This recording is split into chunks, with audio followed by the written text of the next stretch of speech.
साथी यसरी अङ्गाल मारेर बस्छन्। कहाँ अङ्गाल मारे यत्रो हेर्नु न कहाँ अङ्गाल मारे छ दाइ। टाइम कति भयो?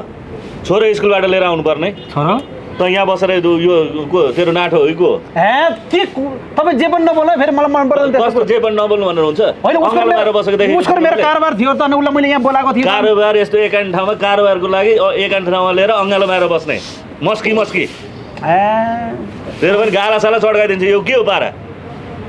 होइन कुरोको घरतिर अब हिसाब किताब व्यवहारहरू थियो त्यस्तो व्यवहारहरू थियो अनि त्यही भएर पनि एकछिन व्यवहार गर्नलाई बोलाउनु पर्यो नि त। तपाईँको घरमा आउँदा शङ्का गर्लान्।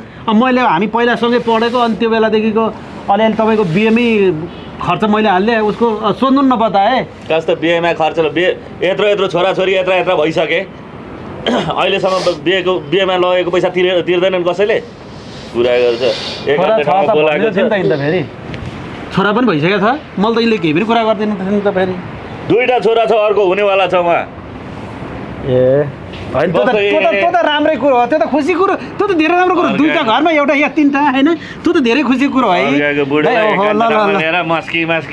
तपाईँ मलाई धेरै आराम चाहिँ नलाउनुहोस् है। मैले कसैको बुढी चाहिएको छैन। यो पारा के हो? यो पारा के उसले बोलाएर मलाई हिसाब किताब गर्न पर्ने छ। हिसाब किताब चाहिँ हो कस्तो हुनु नि पैसाको हिसाब किताब नि हो। पैसा दिनु पर्दैन। पैसाको हिसाब किताब यसरी हुन्छ। पैसाको हिसाब किताब तपाईँको हेराइ त्यस्तो हो के पाउनु यहाँ फोन आयो म यस्तो बेलामा कलले फर्क त्यो अर्कोतिरको होला नि फेरि अर्कोतिर पनि तपाईँ बेकारमा मलाई आराम नलाउनु छ दाइ। मैले भन्दैछु नि फेरि म त राम्रो एउटै गाउँ घरको ठाउँको मान्छे के नराम्रो चाहिँ के घरमा ताजा लाएर राख्नु नि त। ताजा लाएर राख्नु के ताजा मारेर भोटे दाल यत्रो अचम्म कुरा। मेरो उहाँ 3.5 लाख रुपियाँ पैसा चाहिँ उसले तिर्नु बाँकी छ।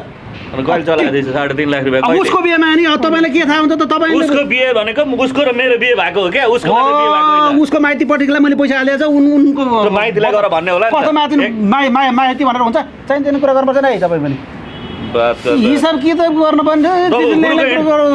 छोरो स्कुलबाट ल्याउनु पर्ने छोरो रहेछ मलाई पैसा कि तपाईँले दिनु पर्यो कि उनले दिनु पर्यो? पैसा थियो माइतीबाट गर्ने होइन आज भने चाहिँ आनन्द भयो कि कतिखेर त्यसलाई टाँसो लाउँला जस्तो भइदियो। 3 महिनाको बच्चा भइसकेको थियो नि हजुर। 3 महिनाको बच्चा घरमा दुईवटा एउटा भनेर मक्क परिरहेछ। भोलि पर्सि यही अनुहार ठ्याक्कै काटी कुटी आउँछ अनि थाहा पाउँछ हैजाले जेसै गरोस् हामीलाई त के मतलब।